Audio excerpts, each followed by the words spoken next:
All right, next up we're going to start working on the power system for the helicopters. We're going to take this mainframe assembly here and set it aside.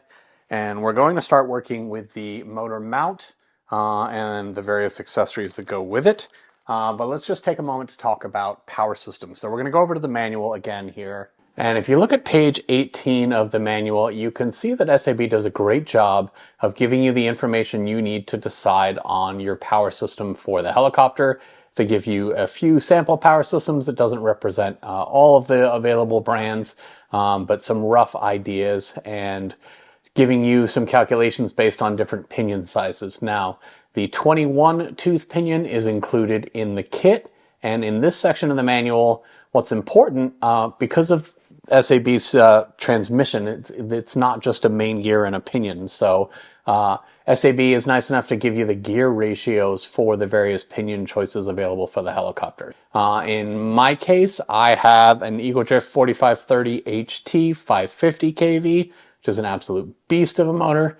But because the kV is towards the higher end, I'm actually going to go down to this 19 tooth pinion, which gives me a gear ratio of 11.2 to 1, and that should give me head speeds between about 1600 to 2000 or so, which really is the sweet spot for me personally on this helicopter. All right, looking forward, this is the step we're after here. We're going to take the motor, mount it to the mount, add our pinion and our pinion support with the extra bearing in top, as well as build our ESC mount, and then we will move on from there to mount it into the helicopter, which is super simple, even simpler than it's been in the past, it looks like.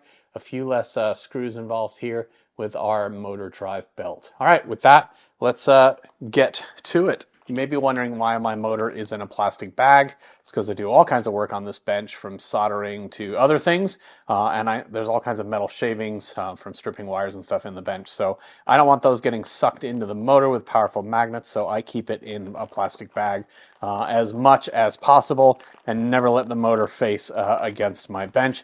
I can kind of tear the bag open. All right, so first thing we're going to do is go ahead and take our motor mount plate here, and you'll notice these two pegs, which are the top of it, and we're going to go ahead and flip it this direction. Now our motor wire should exit on this side of the bracket as well. So it's going to sit down on the motor, and it will line up, at least in the case of the Eagle Drift 4530, with all four holes to mount it. So we're going to go ahead and take the provided motor mount screws from the kit and go ahead and bolt this down. And yes, we will of course use some Loctite here. Now it is important with this motor and every other motor,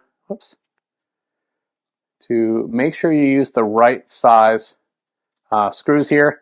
If you use a bolt screw rather that's too long here as you mount the motor, it can actually impede the operation of the motor. So again, just super loose. We'll get all four screws in, and then we'll tighten them down opposite each other in a star pattern. I'm going to go ahead and do that, and then we'll be back.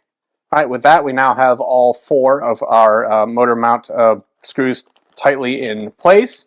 And then we're going to take these two threaded pieces of the motor mount, and we're going to just loosely place a washer on top of each. And then we're just going to start with our fingers, the nuts, and then leave those there. We won't tighten these until we actually put it in the helicopter, but we've gone ahead and mounted the nuts and the washer here. And then lastly, we've got a M3 screw here. We're going to put a little Loctite on this guy, and this screw, believe it or not, is just to help wedge the motor in place, and that's going to go on the furthest out screw thread here. And this just gives us something to push against for leverage to tension the motor drive belt.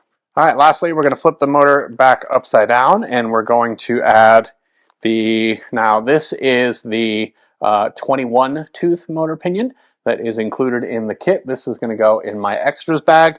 I've got a 19 tooth pinion from SAB, and they do offer them in a wide variety of pinions. And we're going to go ahead and slide this onto the shaft just loose for now. And you'll notice if you're using the stock pinion, which is what this is again, there's also this brass coupling, I believe is what they call it, the motor bushing rather, and it has a hole in it that you'll want to line up with the hole here where the pinion screw will go, which is also included here. I know this is super reflective, it's kind of hard to see here, but this would slide in here, unless of course you've got a massively beefy motor shaft and don't need it. And that goes in there. Now that bushing is already in this particular motor mount.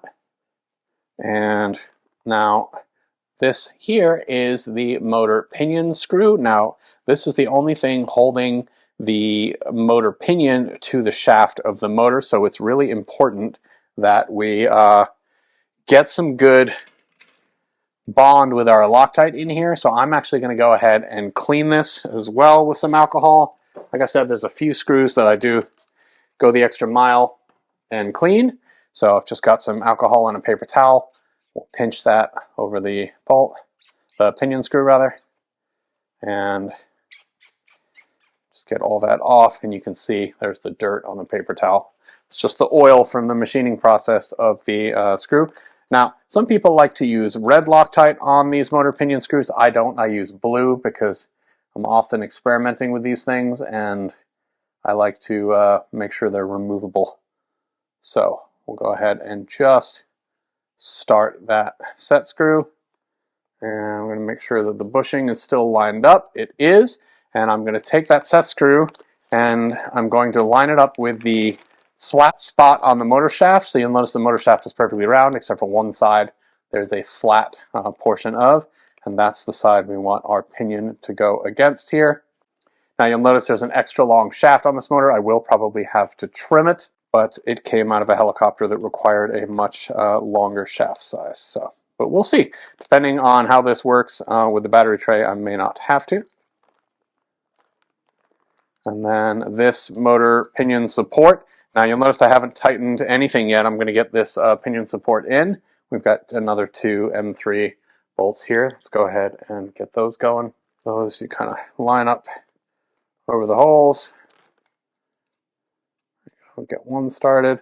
Always fun when you've got a giant magnet on the bench, figuring out where the bolts go as they get stuck to things.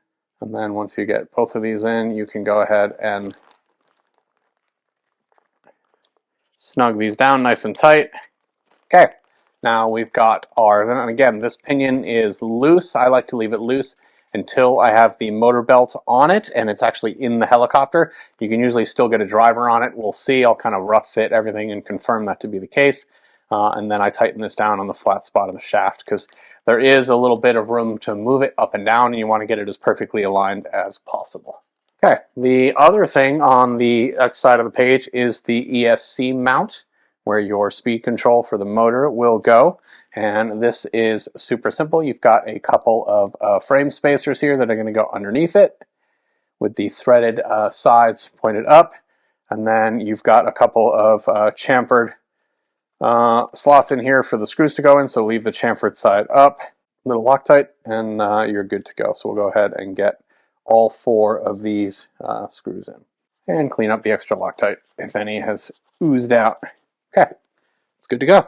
All right, next we get to mount this thing in the helicopter. So grab our mainframe back here. And so this part gets a little fun because the washers fall down with gravity.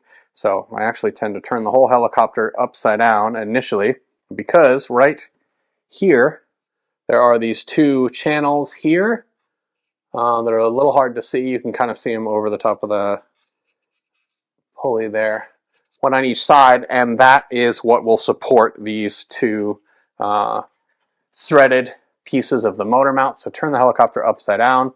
That just keeps the nuts from and the washers hanging downwards, so you can slot this in between the upper frames and under the motor pulley, and then you can flip everything back over, and then your washers and nuts will be on top there. And then you can see this is still super free to slide back and forth, and our nuts are, which you can't see because the servos are in the way, sitting on top of the plate. Now there are two M3 bolts with finishing washers that we are going to put into the front of the motor mount. but we are not going to tighten these down yet. Finishing washer through these. So you just kind of pick the motor mount up so you get the screw aligned here. There's one. I'll do the next one so you can see it. I tip this this way here. So you can see there's a channel here in the frame for the motor mount screw to sort of slot back and forth in. So we're just going to get these started but leave them way loose, and now the whole motor assembly is free to slide back and forth. And then we're going to push it all the way in. We're going to take our motor belt here and slide it over. Whoa, let's go. It's a little bit of a tight fit in here. Show you this way. Get out of there. Tuck it over our motor and then over our main gear. So it's coming around the main motor pulley and then around our motor pinion. But what I can do now is grab the motor, kind of tension it by hand, and this is going to help me figure out the height I want my motor pulley. So as I've got it tensioned here and I've got the belt level on the motor pulley, I can see that I want the pinion with about, I'm actually going to use a driver as a spacer. Yeah, about a little 2 millimeter gap it looks like here. So just the tip of that driver. So now I'm going to actually slack this belt, remove it. Now that I know the exact height I want my pinion, and then I know this isn't the best angle for you, I'm going to rotate my motor so that the shaft, the flat spot on the shaft is facing me. And I'm going to set the gap to where I just witnessed I wanted it. Get my driver in there and I'm going to tension it right on the flat spot. And then now that I'm on there, I'm going to just really crank it down. I know that none of this has been easy for you to see. Sorry. There we go. Obviously I want to get it secure, but now see if you can see into there. There's our pinion. I know the gap is very hard for you to see, but it's sitting above the mount by about 2 millimeters, I would say, above the flat spot on the mount, and that aligns it with the motor pulley nicely. And again, we want to make sure we're going through that hole in that brass bushing. So now you can see the alignment between the pinion and the motor pulley being this piece here. And double check it from the side. And then you can test fit the belt again and make sure it looks good. Make sure as you spin it that the belt's not moving on the motor pulley. Everything looks really well aligned. I like to spend a little bit of extra time on this step and just make sure none of this is tension yet. Everything's okay. All right, and because I left the shaft long, I'm just going to check it with a battery tray. And no issues with that shaft length, so tray's going past that motor without any troubles. All right, we are good to go. Okay, now that we have, still everything is loose, but we've got our belt in position, we're going to go ahead and remember that extra sort of bolt we put in here? It's kind of right here in the middle of the motor mount belt. Well, what that's for is you can actually push a driver against it and wedge it, or sometimes it's nice to get a really beefy driver to do this and use it to put tension on the motor mount. You can use it to kind of wedge and help from a couple different spots. And that's what that is left over from. So now there's different schools of thought for how much tension. Some guys are always, when it comes to these belts, will just try and put as much as they humanly can and will sort of He-Man this thing. I don't really subscribe to that. I think that you just need enough, which doesn't need to be a ton. So I don't actually use that bolt to wedge things. I will just pull by hand. I'm actually pulling on the longer part of the shaft here, and just give it as much pressure as I can there. You can use, a driver, but I don't find that actually gives me any more friction than I'd get. And I'm going to tighten these one at a time while still holding the tension. All right, and that's going to hold it. And then I'm going to just sort of pull on the belt, spin the motor, make sure there's not too much extra there, and make sure it should still move just a little. It doesn't have to be like taut, like you can ping it like a guitar string to make sound. That feels a little loose to me. I'm going to go for a little more tension, and it's okay to sort of try this a couple of times until you get it right. So driver on that bolt to help get some tension there. You can switch sides as well. Tension this way. Sometimes a flat-headed screwdriver works a little better. Okay, now we do need to tighten these two nuts, and I find the best tool for that is an open-ended wrench. This is an 8mm. It fits under the servo. Keep going until I get these tight. We'll check back with you when I do. Okay, with that, we've got our motor mount secured. Everything is feeling nice and taut. Tension on the belt feels good. And we can move on to the next step. Let's check in with the manual. All right, now it's time for us to explore one of the unique features of this kit is that there is an optional, so the ESC tray obviously is not optional, but this battery connector is. So there is actually a connector you can put on to the helicopter itself and a matching set that'll go on the battery tray. And if you leave your battery permanently attached to it, you'll just slide the battery in and it'll power up the helicopter on the tray. We'll talk more about that later, but for now, in order to facilitate this, we need to get our ESC out. We're going to have to solder on these connectors here, get them mounted in this plastic plate, and then there are these two frame extensions that will bolt to the side of the helicopter into the ESC mount as well, which you can either Velcro mount, strap mount, zip tie mount, permanently screw mount into the front of your ESC. And that's where we're going to start next. All right, so at this point in the build, you'll want to get your ESC prepped if it's not already. I've gone ahead and already soldered on my motor bullets to both the motor and the ESC. And we also have our power cables. Now there's a test connector I temporarily soldered onto here that I'm now going to go ahead and remove, but I want to get the length just right. So the first thing I'm going to do is investigate getting this mounted to our ESC plate and then get kind of everything mounted in the helicopter, at least just roughly, so I can see what kind of length I want to put on the ESC power connectors.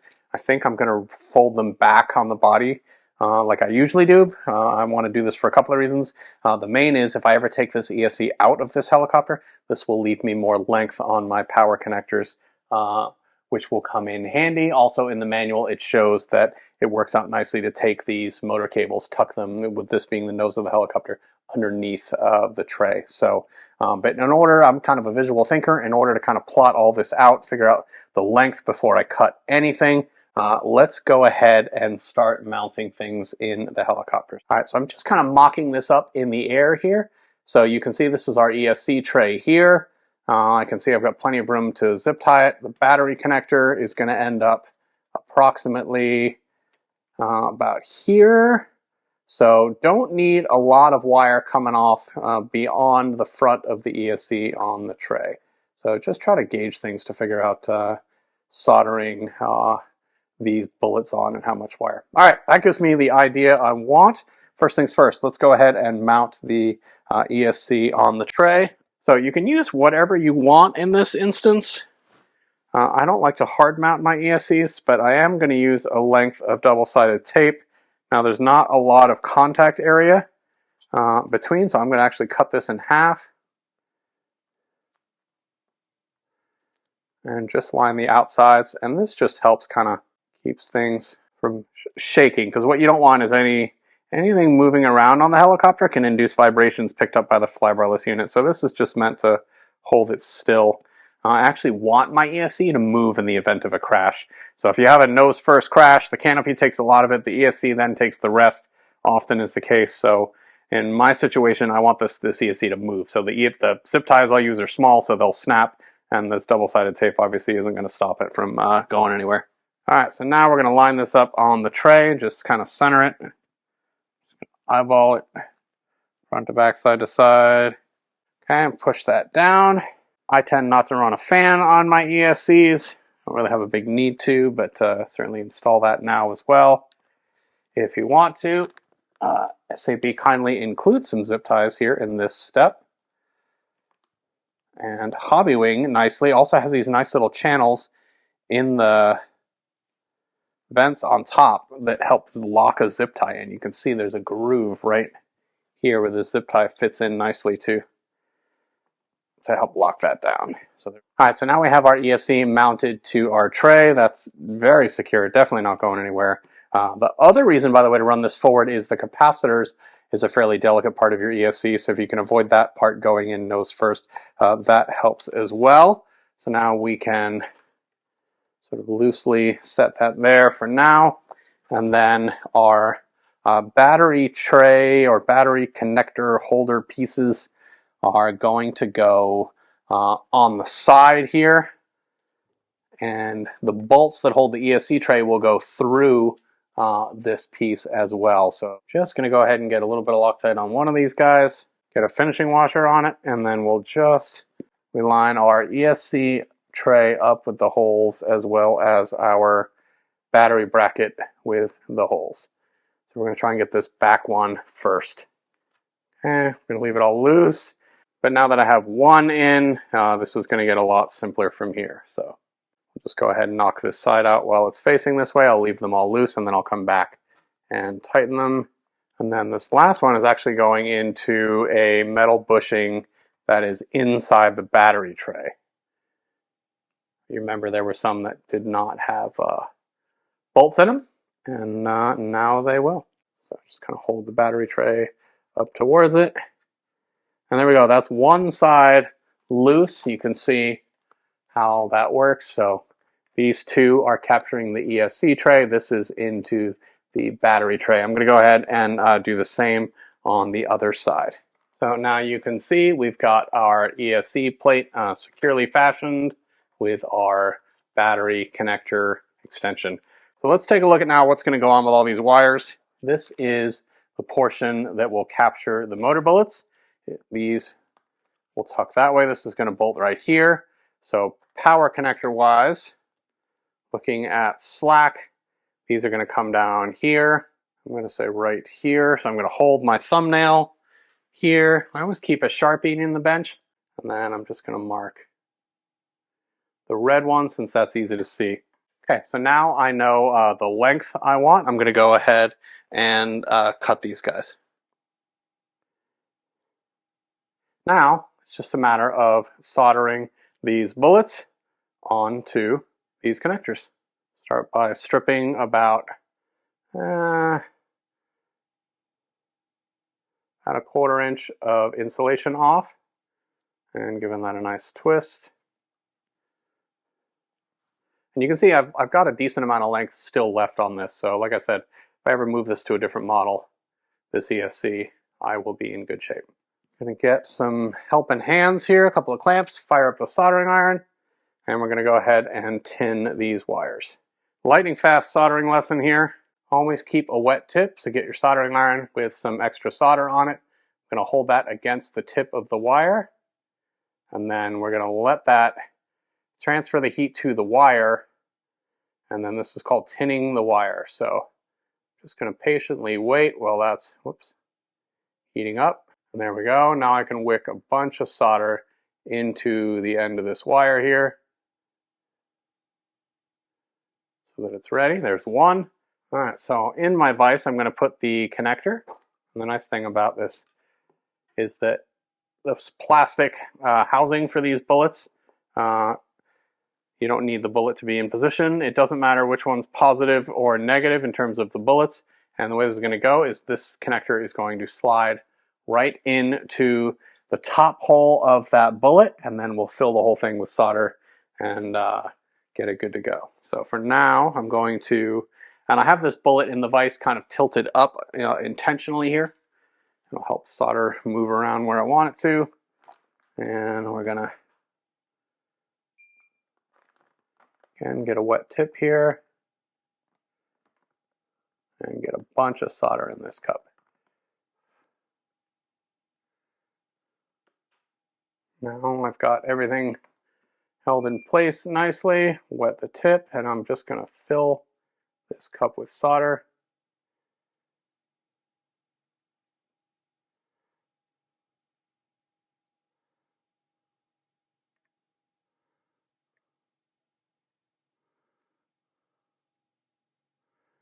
And it's all going to melt into one big puddle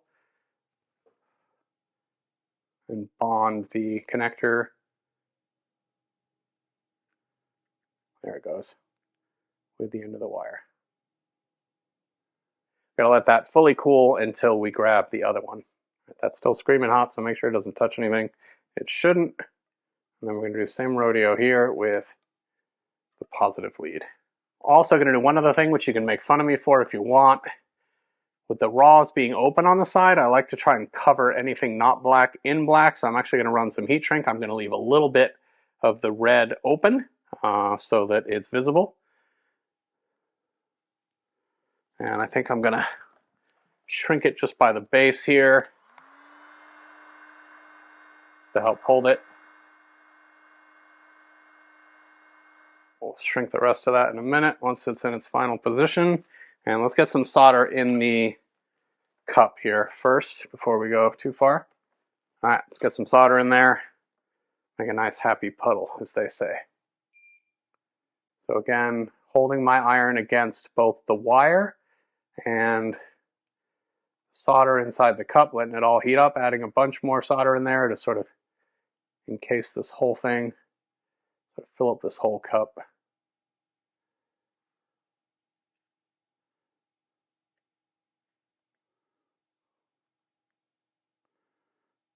Making sure everything's really, there we go, beautiful.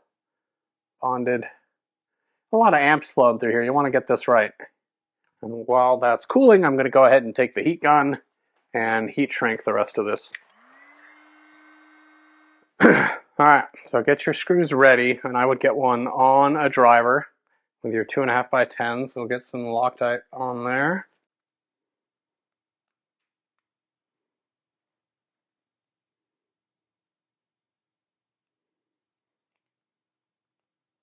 This is a little fussy, not gonna lie.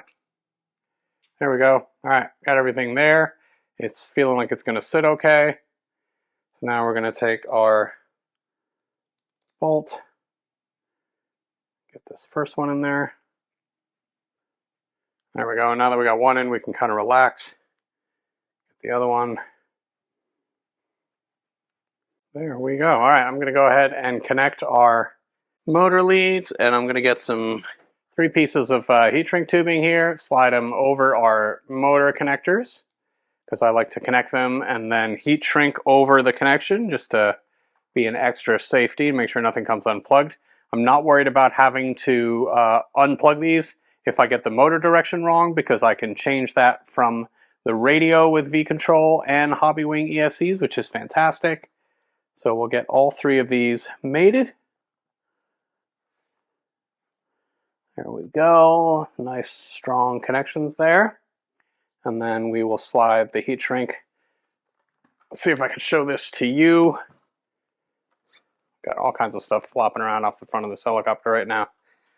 So we'll get, here we go. These are our motor connections here. We're going to slide the heat shrink over the connections. Oh, get in there. And let's just make sure there's no way they can short out against each other. But more importantly, it just holds the connection together. So while that's kind of upside down like that, I'm going to take my heat gun and go ahead and shrink these. All right, so now you can see there is a real strong connection here, and I've got some room under here, loads of room for these motor leads. We do need to get them out of the way of our battery tray guide here. So we have to sort of play around with this, figure out how to position them such that we can zip tie them out of the way. And I think what we'll be able to do once we get this battery connector in is just press them this way. But let's get this battery connector mounted before we get ahead of ourselves and then have to change something later, because I think we'll be able to kind of lift this up, get this in here, and that's going to keep it out of the way of the tray. All right, with that, we can now get our bolts and finishing washers ready and mount our battery connector in position. For now, I've just got the motor wires kind of flopping around on top. We will figure out the final position of those in a little bit. And by the way, there's not just one right way to do anything in a build, so if you've got a great idea for how to handle a portion of this, by all means put it in the comments of the video. Help some other folks out. While we're looking at wires coming off our ESC, I need to add the Hobbywing telemetry cable to the ESC while I can still get to it, and then we'll bundle it all up and maybe add another zip tie here. Lastly, so you don't wonder where it came from, I went ahead and soldered on some what's called wire loom. So this is a black sleeve that's over all of the wires here. Just to keep everything neat, since the sides of the canopy are open, I like all the wires to be covered in black, as little color as showing anywhere in the model. So is got our ESC wires going. I'm just going to sort of tuck that over the side frame for now. We'll clean all that up later. We need to look now at all this mess of wire in the front. I think we're going to just leave this nice and neat, and then we'll add a couple more zip ties here to take our ESC leads down the side of the body of the ESC, kind of like that. So we'll just add that, and then this will all be hidden by the canopy, of course, but neatness still counts. I'm going to go under the motor wire with the zip tie as well. So this will capture both our motor leads underneath and our power leads up above. All right, things cleaned up at the front end here. Let me just walk you through it. So ESC, I've got a zip tie around here and here that captures both the ESC as well as the power cables.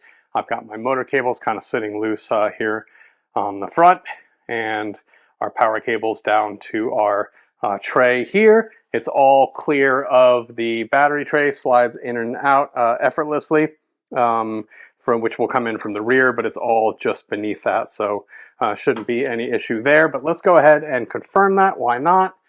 Since we have the tray here, which will be easy to do. Yeah, tray doesn't interfere at all snaps in just fine. All right, this is now motor ESC installed.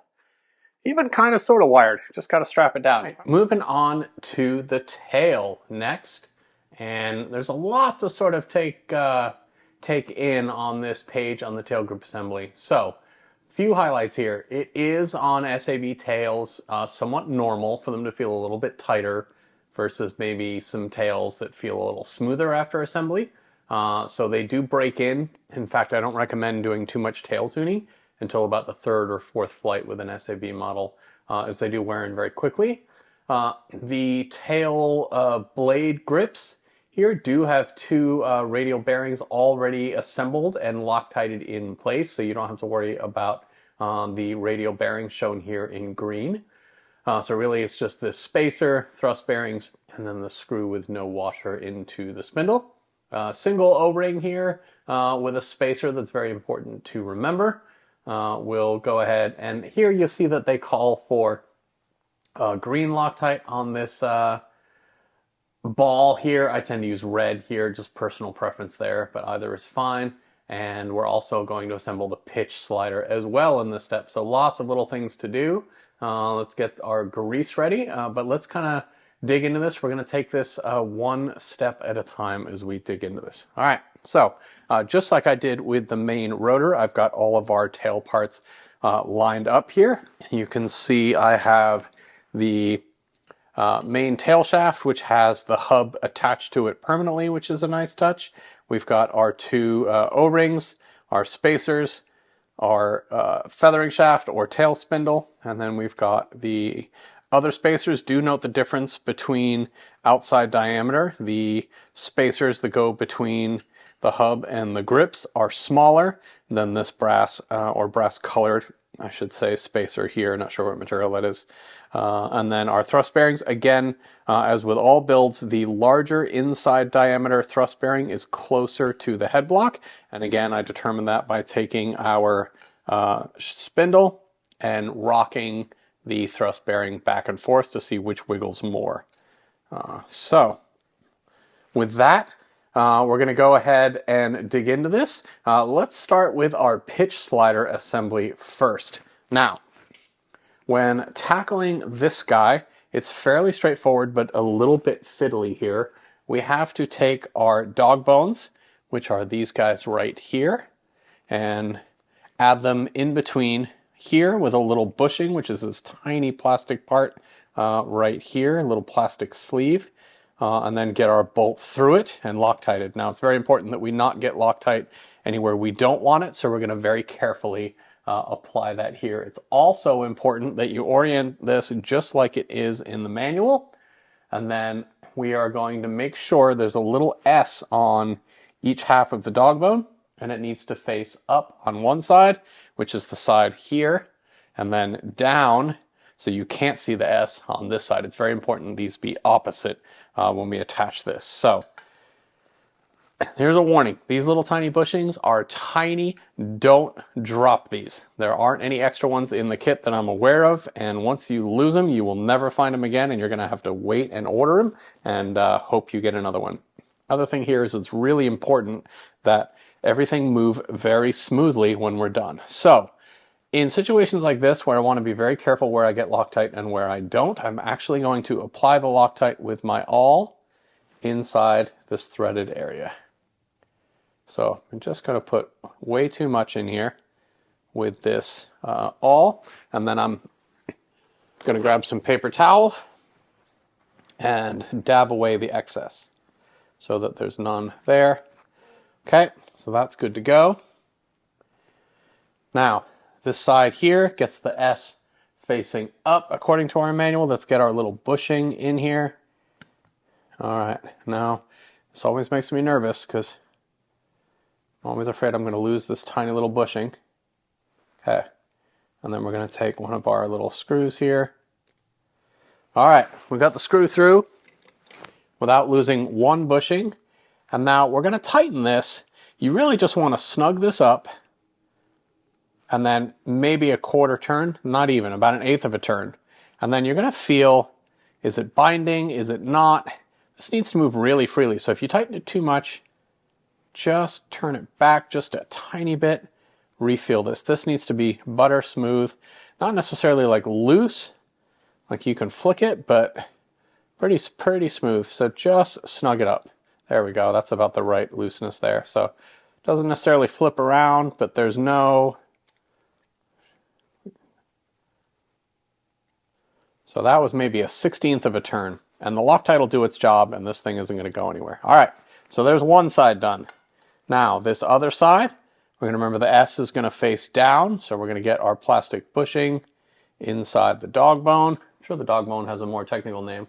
What do they call it? Tail pitch slider link. We're going to do the S facing down on this side, slide it in, take our bolt here. Almost forgot to apply Loctite, which is never good. So this one, the bolt is obviously going to run opposite. There we go, plenty of Loctite in there. Same thing, I'm going to take my paper towel, remove any excess because I don't want it gumming up the works. And we're going to take our pitch link with the S facing down. I'm going to flip it, so now the S is facing up. There we go, got it. All right, we're safe. Same thing here, we're going to snug it till it stops. The Loctite's going to do its job. About a 1/16 of a turn. Even that was almost too much here. Back it out of here. There we go. Feels really good. We're going to let that Loctite do its job. Okay, the other thing I'm going to do is the manual says that the tail pitch slider has been assembled with Loctite, but I'm going to double check their work. Not that I don't trust SAB, so This piece is generally reverse threaded, so you'll turn it clockwise to loosen it. And we're just going to make sure that, yeah, definitely Loctited. That's a lot of force on that, and that did not spin, so the factory has done their job and properly assembled that. So this guy here is now good to go. We're going to set him aside over there. Okay, next step, we're going to take our blade grips and install the balls on them. So this is fairly straightforward. We take our tiny screws here, get some Loctite on them. And actually, you know what? I'm going to go ahead and put red on these because, again, when you buy a tail grip, it's going to come with these balls as well. So we'll go ahead and get some red Loctite out, because you do not want these coming off. And again, I know that the manual calls for green in some places here and other colors. Once you know what you're doing, it is essentially up to you what you put green and red Loctite on. You'll learn your personal preferences, and you'll learn which parts you want to be able to remove without fussing with heat, and which you aren't as fussed with. So, but in the case of anything that sort of, if you order a spare part, comes with the other piece, I generally just put red, like swash balls, like we talked about earlier. And there's the other one.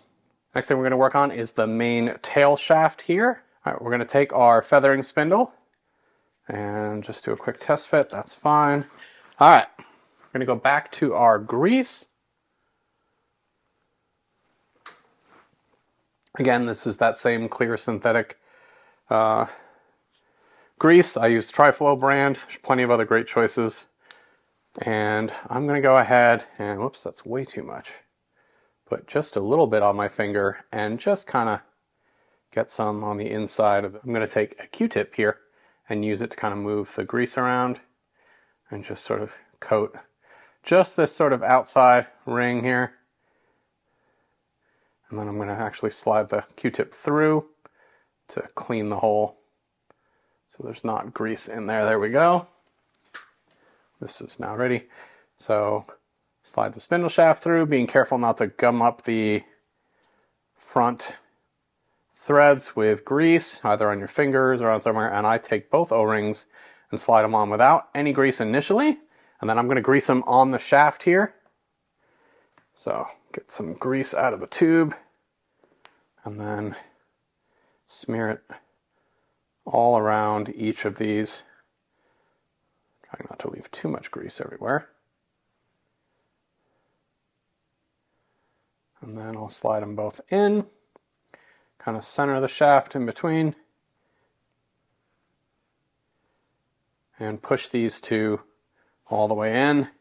Get all this extra grease off my fingers.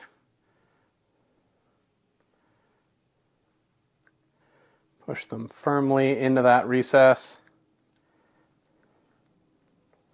And then I'm going to take each of these spacers and slide one onto each side of the head block, and kind of the little bit of grease that's still on the shaft itself will sort of hold them in place. And there we go. That's now good to go. Do another cleaning of my fingers here.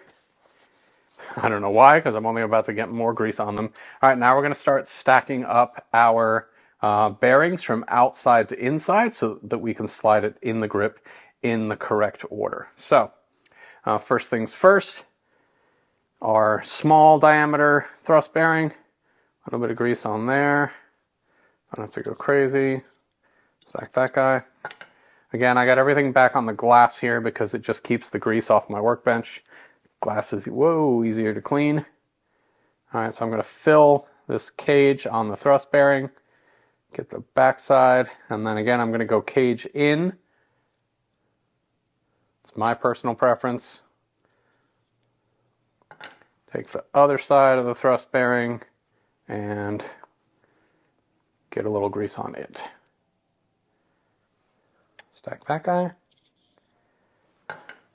Clean my fingers before I start touching tools and things. And then I'm going to take this spacer It's the same outside diameter essentially as our thrust bearings. And now I've got the stack on the driver. I'm going to slide it through these two radial bearings and into the grip. I got to get it to line up here. There we go. And the nice thing about these MIP drivers, they have this black part of the driver doesn't fit through, so it does a good job packing the bearings down. And I'm just going to leave this guy just like that and do the other side. And then we'll press these into this grip same way. Again, our radial bearings, there's one here and then another one just about there, are already in place as well. Don't forget to clean your driver off of all that grease as well. Okay, now next step is to clean the spindle bolts. Anytime I have spindle bolts, I'll take some alcohol and make sure I give them a good clean. Same method, spray some into a paper towel, take a driver with the spindle bolt and run it against the paper towel. I always start with the spindle bolt. This is the first one I clean, so the alcohol has had a little more time to evaporate off of it. And then it's as simple now as taking our blade grip and, whoops, thunk, sliding the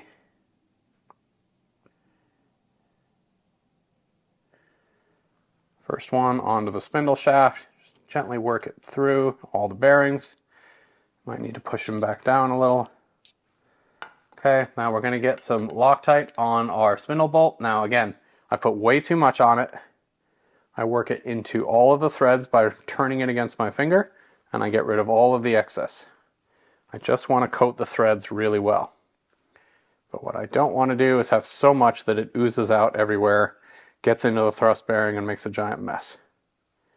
Okay, I'm only going to turn that a little bit before it starts to go. Now we're going to put our other blade grip on. Again, we want these balls here to be opposite each other when we do this. And then nice and flush. Same thing. Lots of Loctite. Working into the threads with my finger. Look at how much comes off there. But yet each thread is very well coated. And then we'll go ahead and tighten this guy.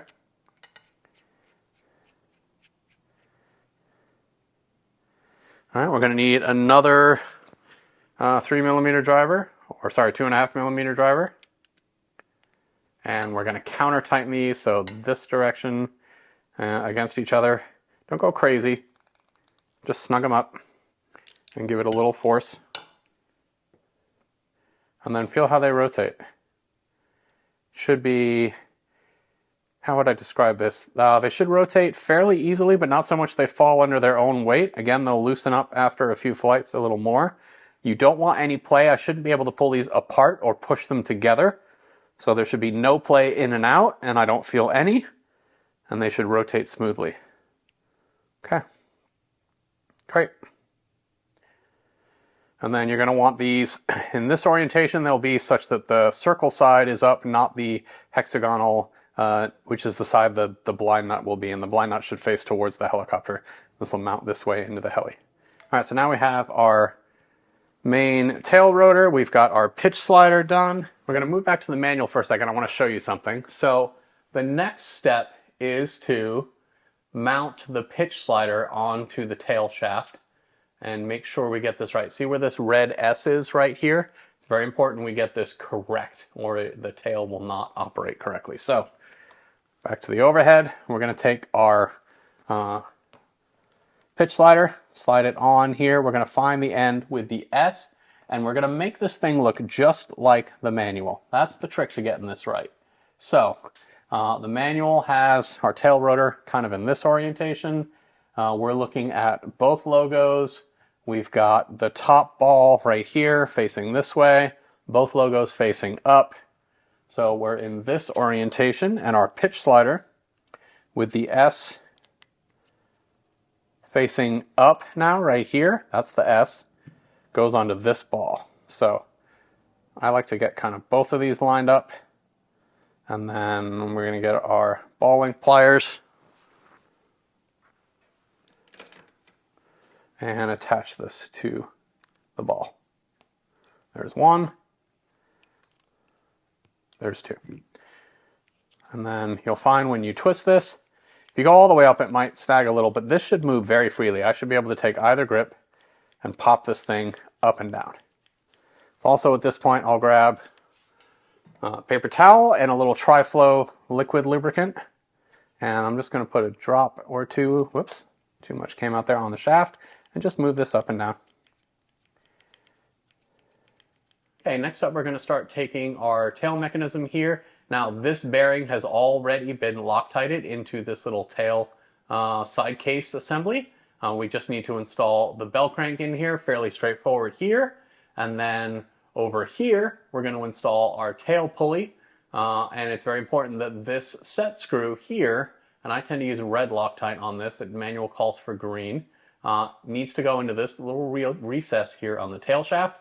We're also going to take our bell crank lever assembly and get that put together as well. The bearings have already been Loctited into this. We just need to install the two balls onto here and then just get this bolt through it and bolt it into the bell crank base.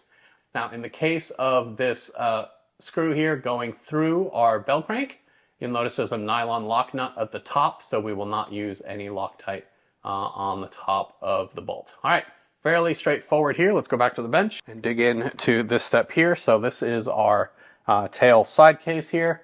Again, we'll orient it just like the manual. You'll see there's some text here.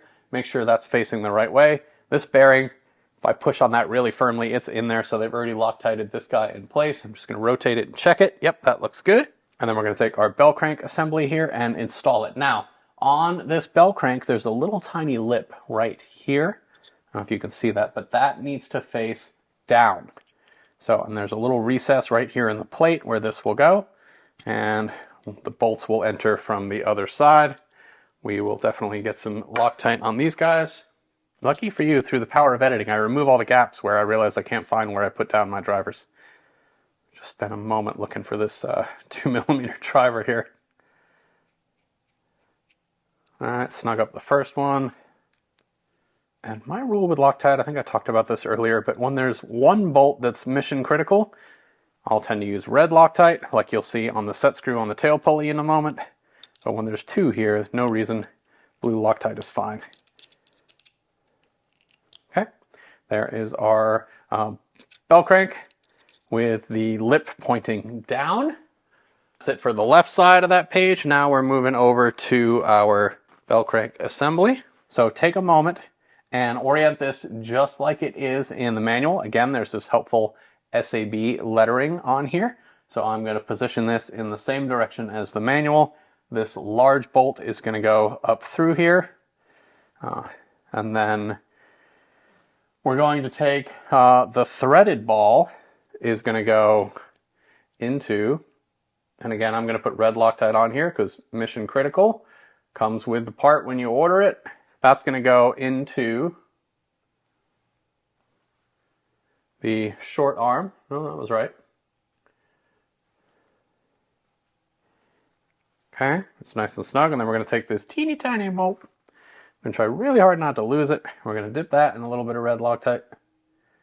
Don't need a lot there, and that's going to go through here and into the ball. And then we'll get a 2mm driver and counter tighten these against each other. Whoops. Again, go easy. That's a tiny bolt. It will crack easily. And then we're going to double check we have this in the same orientation as the manual again. Bolt coming up from underneath. And if it's a little fussy to get lined up, it's because there's another one of those bushings inside there. You gotta get, there we go. Now in this situation, the manual calls for no Loctite in the threads of here because it's backed up by a nylon lock nut. But you don't have to listen to the manual. I'm going to put a little in here, and then I'm actually going to clean it off of the top of the bolt once I get through. But since this is threaded in here, I want a little Loctite in there. I'm going to wipe off any excess so none gets into that bearing. I just like the extra insurance. And then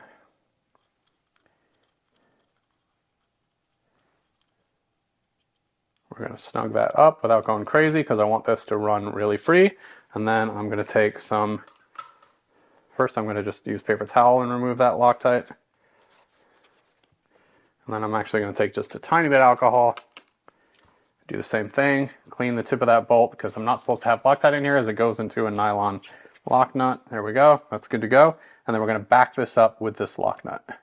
And then on that lock nut, get a driver in the bolt just to hold it. And then get your appropriate size nut driver. See if my third guess is right. Yes. And tighten that. This is a 5.5 millimeter nut driver. And that's tight. Again, let's make sure this moves freely. It does. All right, next we're going to grab our tail pulley and our set screw here, and we're going to clean it. So same rodeo, this one's super important. I want to get all of the oil off of here. All right, so we're going to spend a minute looking at the manual, make sure we get our tail pulley in the correct orientation. This is already pre-assembled, so these bolts here, I did check them, already have Loctite on them. I'm going to get some red Loctite on the pinion, or the set screw rather. The pinion set screw. Again, same thing, I'm going to get it all in the threads and then remove all of the excess because I want it to hold. And I'm just going to start it here in the tail pulley. I'm being careful that it doesn't go into the shaft, but now that's captured in place. So we're going to grab our tail side case here, same orientation we've been working with it in.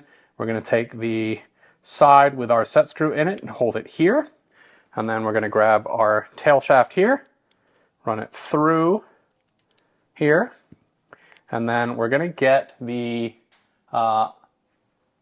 pitch slider here to sit onto the screw. And I'm just figuring out the orientation of this so I get it right. Looks like it's going to go like that. So you have to kind of fuss to get these things lined up. There we go. So you see how I've got it kind of like this. There's that SAB logo, and I'm going to get it inside the pitch slider. You sort of have to fuss and slide everything around as you go. Come on. It's a little sticky in that bearing. There we go. And then that will now move like that. Okay, moves. All right, we're going to slide this tail shaft through. And then we've got this recess here in the tail shaft that our set screw is going to go into. So, set screw slides against here. And it's going to go right over this recess. So, pop the set screw right out, slide it over the recess till I see the recess in it, and hold it tightly, but you can hold those, it'll kind of self-center as the set screw heads into that recess. I don't know if you can see that this rotated just a little, so it sort of self-aligns as long as you're in the neighborhood, and then send it home. Now this is one you want to give a decent amount of force to, but again, this is still all just aluminum, so don't go crazy, but you know, give it the business a little bit, and then you're good to go. So now you can see this is, again, every time you add another piece, check the movement. So I'm going to hold the pulley here and just check this bell crank. Everything should move really smoothly. It shouldn't take a ton of force. Remember, a servo has to do this actuated through a push rod and get this whole thing to move. So everything's looking good so far. All right, moving on to page 24 of the tail. We're going to take our other side of the tail case. We're going to install the other spacer here at the bottom, as well as our other bearing on the other side, our tail case spacer here as well, and then bolt the tail fin on, essentially completing the two halves. Now, before we do anything here, we're going to have to take our stickers and get those installed on our tail fin. Always a bit of a least favorite step for me whenever you got to do the stickers, so make sure you got the right sticker coming off first. So first you want to peel it off. Now, these stickers do have a little bit of tolerance for being repositioned, which is good. So I tend to get the base on first and then use this edge to position the sticker. I'll work my way down. And there we go. Now there is also a white top to the sticker. So this is going to go on the top part of the fin. You might want to use the top of the sticker to line that up, get the corner, and then the back edge. So I did the corner and the back edge, lined that up, and then I'll smooth it out. Same on the other side.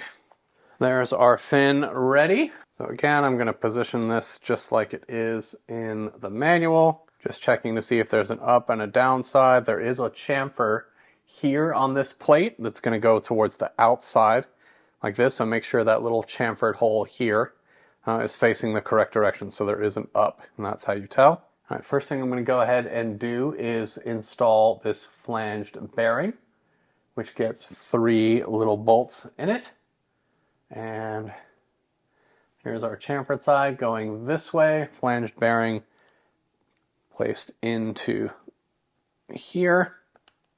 Flange bearing has already been Loctited into this black ring here that goes around it, so you don't have to do that. But it is a tight fit here, apparently. Let's see if I can push this down on my bench. Goodness, very tight. It's going to have to go in dead square. So try as best you can to pre-align the 3 holes. There it goes. Certainly a nice and snug fit. I'm going to use my awl to kind of align one of the holes here, which will sort of align everything else for me. Handy little tool. All right, so that's good there. And then we're going to take our 3 small screws from the outside towards the inside. So just a little bit of Loctite on here. And again, snug them initially first, and then make sure all 3 are equally tight. And you don't want to force this bearing to be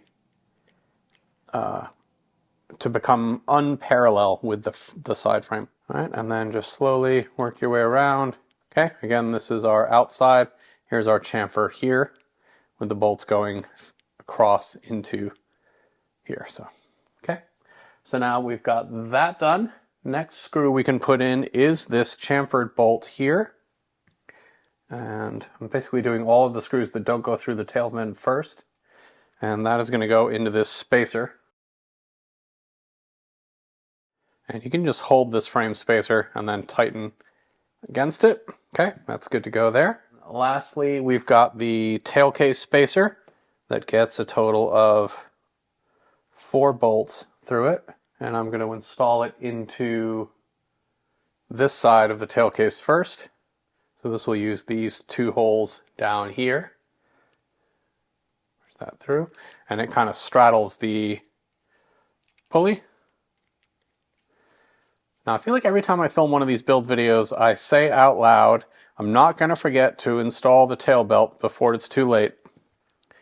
And there's something about filming while you build a tail that I swear I leave the tail belt out and have to take some screws out and put them back in every single time without fail. So we'll see. Maybe today's my lucky day. But we're almost at the point where we're going to have to put the tail belt on. I'm going to go ahead and put the tail belt just loosely over the pulley and just extend the rest out of the way. Now we're going to take our other frame and we're going to insert this end here into our bearing and then compress the shaft together. We're going to take our other chamfered screw here and go through the opposite corner into that frame spacer here, and that will encase our tail belt now so it can't come out. Okay, now we're at the point where we're going to have to add the tail fin because these 2 bolts that go into our frame spacer go through here. We've already got Loctite on this screw, so through the fin and just lightly set that one. And then tighten those down firmly. You don't want your tail fin vibrating around. And then the next thing we're going to check is for any play in the tail shaft. So now the tail shaft is captured between these 2 bearings. And what we don't want is any play. So if I pull on the head, I should not have any like movement back and forth here. And if I do, there will be some shims in the extras bag. But this is rock solid. That's not moving at all. I feel no movement, which is great. That means there's no play in the tail. So very solid tail assembly. One of the nicest of all the raws I've built. All right, let's take a look at the manual and let's go a little slow here. So 4 basic steps in the 4 quadrant. Let's start top right. So first we're just putting some push rod guides into these little tabs in the boom. Pretty straightforward there. Those are just plastic pieces, it feels like, so no need for Loctite there. That's super simple. Okay, top right. Let's go to top left. Here's where things get a little tricky. So what we're doing here is we're putting these spacers that are made from carbon fiber on both sides of the boom, on the fuselage side, and they're held in place with double-sided tape. So we put some double-sided tape on them, push them into the boom, make a sandwich, and then they provide you with these M3x12 screws to use to help align them. So we're not going to leave these installed. We're just going to use these screws to go through. We'll probably start with the inner plate and then add this outer plate here and then get all our double-sided tape. It's really important that we get these two aligned to each other, and that's what the screws will do. They'll help us get them aligned before the tape sticks, and we're going to do that on both sides here. We're going to do something similar at the tail rotor side of the boom as well. These red screws are just temporary here, M3x12s that we'll use to align these inner tail locking pieces in place. And then lastly, once we get that all done, we're going to loosely insert. So we're just going to make these finger tight initially so that there's plenty of room to slide and adjust tension on the tail belt a little bit later. So 4 screws, no Loctite, with finishing washers in the tail. So let's go through this slowly, starting with the easiest part. So we're going to start with our tail pushrod guides, these 2 guys here, and we're looking for the M2 by 8 millimeters. There are 4 of those guys. We will go ahead and get those installed. So it's hard to tell from the manual which way the tail boom goes. I'm going to guess it's going this way. I can always move these if I need to. It's hard to spin the driver here without knocking into the boom, and I don't want to hurt this beautiful paint finish, which I don't think it shows up well on video, but the level of fluorescent to this orange is beautiful. This thing is going to be insanely visible in the air. It is the brightest orange of all of the raws, and the other oranges are pretty vibrant, but this is just next level bright, so it's definitely going to be easy to see in the air. Okay, there's one. Other one is exactly the same way. All right, I'm going to start with the tail rotor side brackets first, and we've got our double-sided tape here. Do be sure and poke the little holes out if they didn't release initially. And first thing I'm going to do is get the double-sided tape part. If you have an X-Acto knife, carefully, obviously without cutting yourself, using the blade to remove the backing can sometimes speed things up. There we go.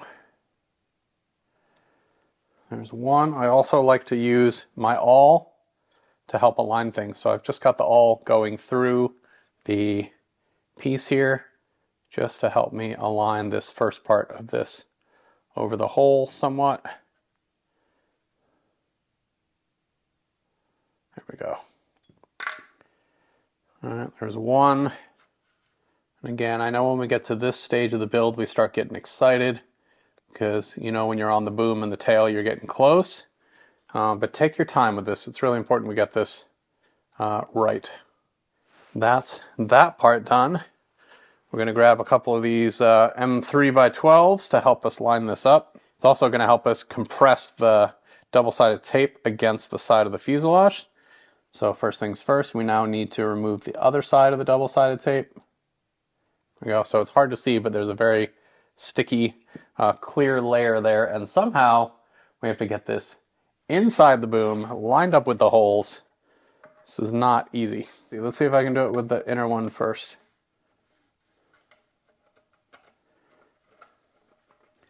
What I'm hoping to do is get it started such that I can use it to pull it into the side of the boom. So I got one started.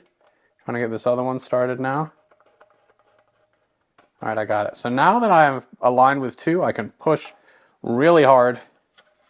And I'm actually going to tighten these temporarily just to help the tape stick.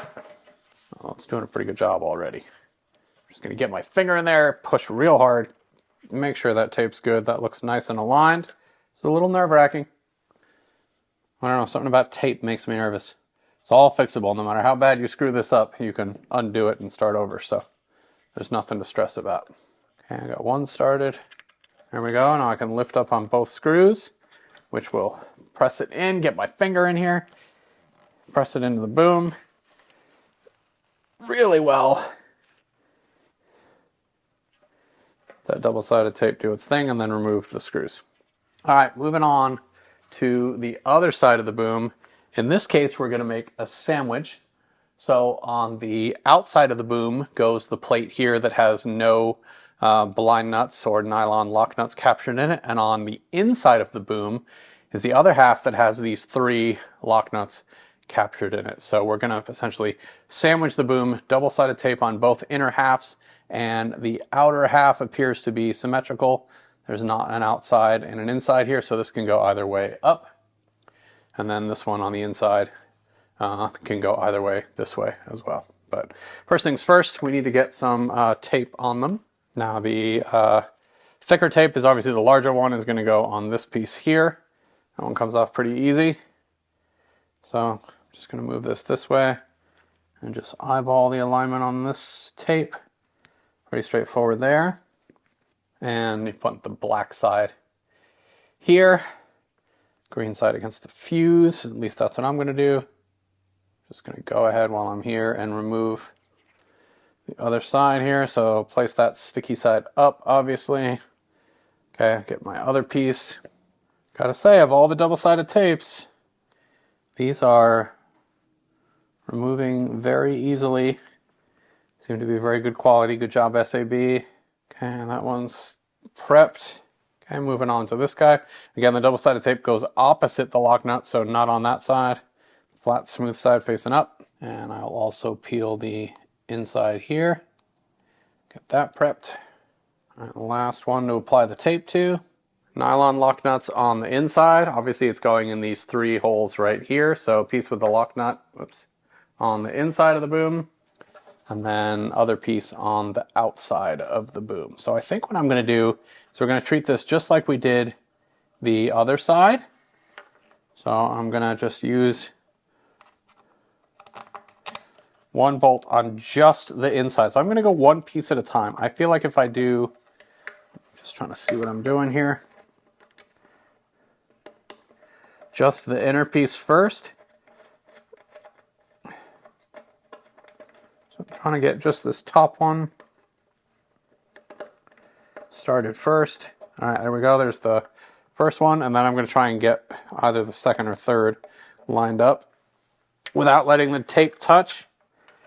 I don't know if you can see here, but I've got the plate spaced off, and I'm going to try and bring it to the second bolt here. There we go. So now I've got it on these 2 bolts here, and it's pressed, it's hanging out, and I'm going to pull both of these 2, and before I put too much pressure on it, I'm going to take a 3rd bolt, line that up as well. All right, now that I know that all 3 line up, I'll start putting pressure on it, and we'll let that start to stick, and then we're going to take our 3 screws out. And we're going to do the same thing through this plate. So we'll start with a bolt through.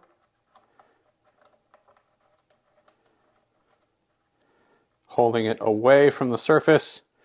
We'll do the furthest bolt. Line that up.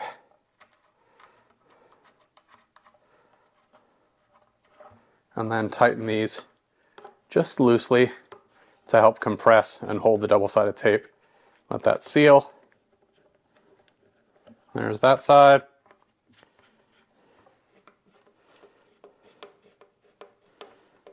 All right, we got one side done. Again, we'll pull these bolts before we go any further, but I'm just going to leave them in there to help compress that and hold the tape. They give you plenty of these M3 bolts to play with, so same rodeo here. All right, so here's what you're left with.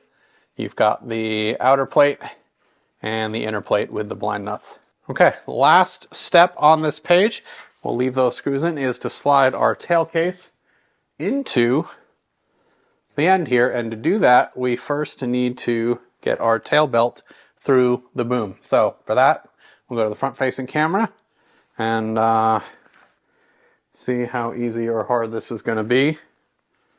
So I'm just going to shove it down the boom. It's a pretty wide boom, so it should be pretty simple. It's not like the more narrow raw style booms where it would get stuck in the tube. Yeah, this seems to drop easily in. I'm sure it's twisted right now, but that's fine. We'll take care of that later. Just gonna see if I can, yep, I can reach the tail belt now, and this just slides over the end of the boom. All right, let's put this way so you guys can see. So there are these two holes here and here that are bolts and finishing washers are going to go into. So let's grab those along with 4 finishing washers, and no Loctite here because these are going into a nylon lock nut. And if I haven't said it already, lock nuts, we're going to start these bolts really gently because it's just double-sided tape holding that plate on the inside, so don't push too much until you get both bolts lined up in case it releases. Make sure the lettering on your boom is upright with the tail boom going down the correct direction as well. And again, in this case, we're just going to be real loose with these, such that this whole assembly can slide back and forth like this inside this track. So we're going to flip it over. Same thing here. Again, lettering upright here should match the upright lettering here. And this is going into those blind nuts that we captured on those strips with the double-sided tape. Pretty soon we're going to get to add this to the helicopter, which is pretty exciting. Probably on the very next page, but we'll see when we turn. We might just put the tail servo in first. We'll see. All right, and then just check that this easily moves. That's as far as you want to take this for now. Let's take a look at the manual, see what's coming up next. Tail servo. You get all excited to mount the boom, and we got to pause for the tail servo. Now, if you're like me, you went ahead in the last step and already took care of this step here in the corner. So while you had the servo programmer and power up, you went ahead and got this done so that your servo is in this orientation. And we're going to pull out the mounting brackets. We'll get those mounted in the frame and then go ahead and get our servo mounted and our wiring prepped, because once we get the boom in, it's going to be hard to get to the wire for the tail servo. So let's come back to the overhead. So my tail servo is in the correct orientation. So arm going this way, horn coming up, and over the case of the servo like this. All right, so we've got that part done. Okay, first thing you're going to notice is that they give you 2 sets of these servo mounting brackets, and I'll show you what the difference is here. So the spacing is the same in terms of the screw holes, but what's different is the length. If you notice, let me get rid of the extra pairs of these, that one of these is longer than the other. And in the manual, it talks about what this distance is between the base of the servo tabs and the bottom of the case of the servo. And they want you to use the mount that fits that spacing. So if you look here at this mount, you'll see that it extends beyond the case of my servo. And if I go to the shorter mount, you'll see that it is now flush with the bottom of the case. So I'm going to use this shorter size in the case of these torque servos. So these pieces here are going over to my spare parts bag. Servo savers for me, since I'm using these torque servo alignment spacers here. I won't need those carbon servo spacers. What the manual wants you to do is mount these servo mounting brackets to the side frames first, and then bolt the servo in, reaching across with a driver, but that's kind of a pain in the butt. So what I'm going to do is actually attach these brackets to the servo first, and then I will go ahead. So the drawing on the bottom right, I think, is the friendliest to sort of wrap your head around. So I'm going to take this piece here, grab myself a screw, bring my Loctite back over, and I'm going through the servo spacer and then into the mount here. Now I'm not going to tighten these all the way because I feel like I might need some wiggle room to install them, but I'm going to get them very close. So you can see I've got the mount, but there's still some wiggle play in here. I'm going to go ahead and do the same on the other side. That little split in the bracket is handy because it allows the servo wire to exit out the case of the servo. Again, I'm leaving these a little loose, so I've got some wiggle play here. We're going to go ahead, let's take the boom safely out of the way for a moment and bring our helicopter back over. The alignment of the servo relative to the frame is with the arm pointing downwards from the mount servo. So it's going to go like, I'm going to slide this out towards you. So like this, mount point the servo horn going down towards the skids. And there are 4 holes starting here, and then 2 further in that we're going to align these screws with. So I'm going to pop this back out until I have a screw ready with some Loctite on it and a finishing washer. And I'll start with one of the top corners to get our servo aligned. Now you can kind of see here, this is a lot fussy. But we really haven't had a lot of somewhat fussy steps in this build, so I'm not complaining even a little bit. And I'll do the other top corner, and then this will become more stable. And then we'll get all 4 screws going, and then we'll tighten this sucker down.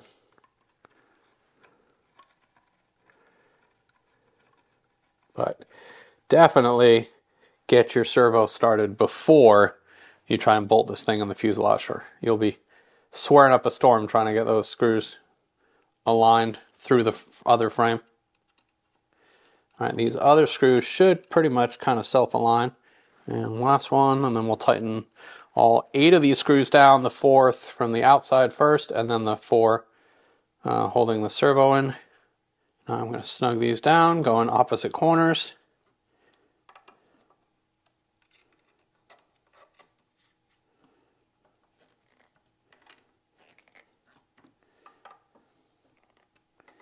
Definitely do not want any play in your tail servo, so do make sure these are nice and tight without overdoing it, which I know is a very difficult unit of measure. And then we're going to come through with the driver and tighten our servo screws.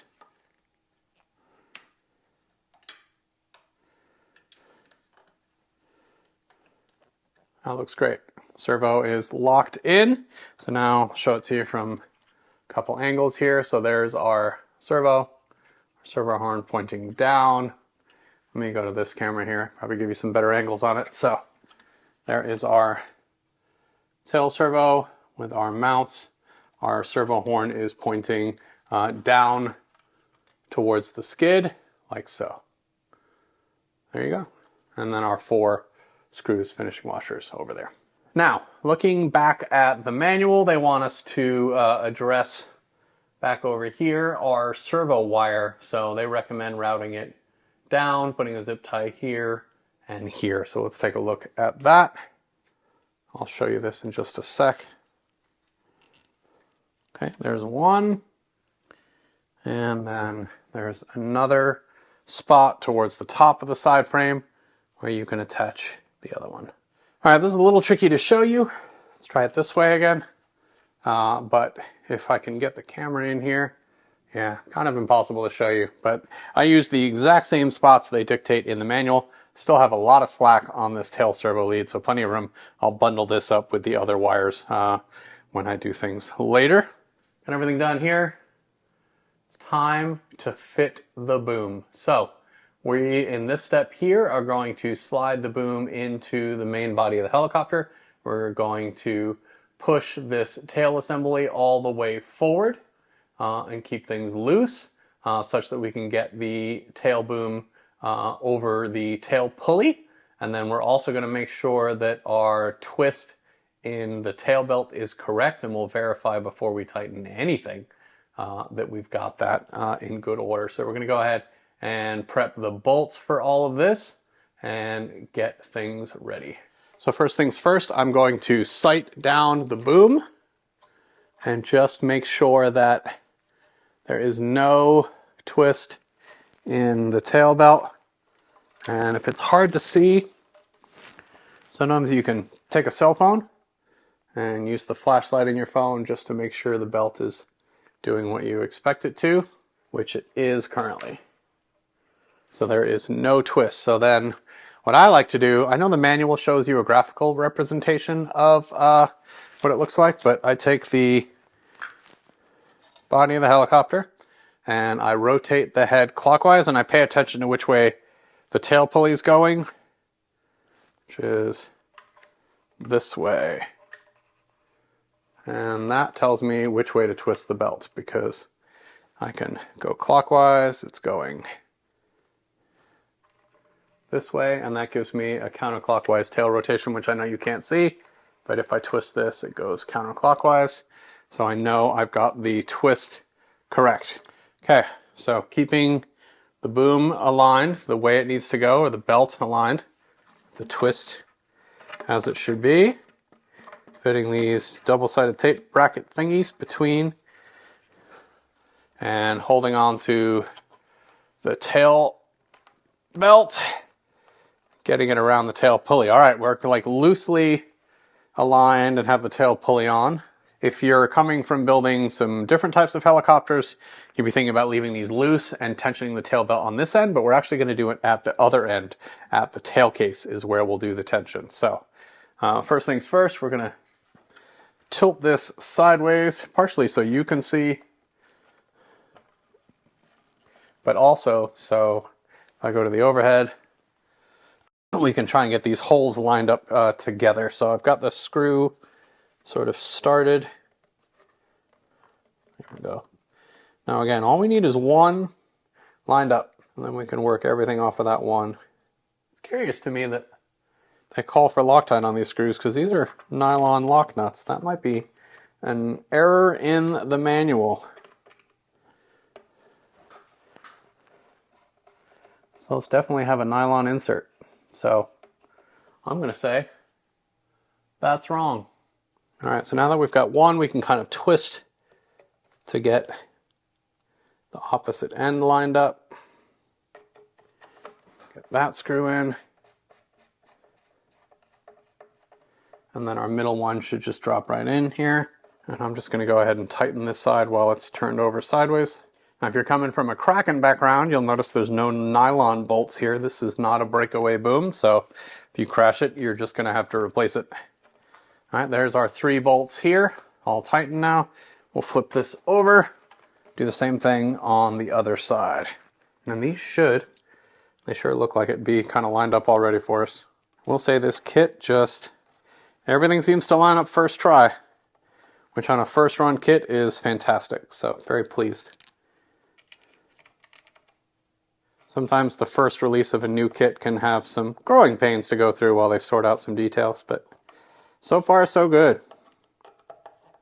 All right, and there is our tail boom on. Check it out.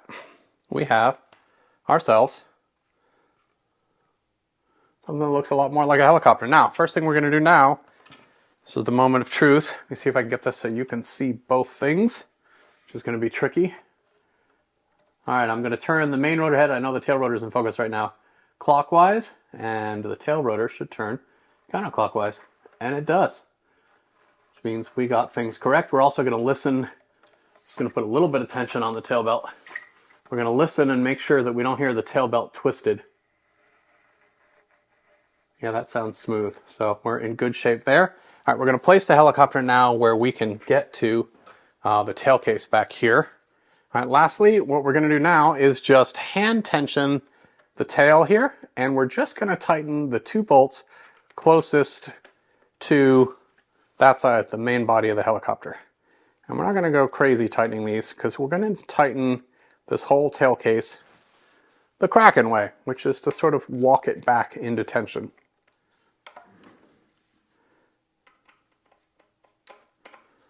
So this is just sort of temporary to hold things in place while we work on some other parts of the helicopter. And then we'll properly tension the tail belt once we get the either pulleys and tensioners in.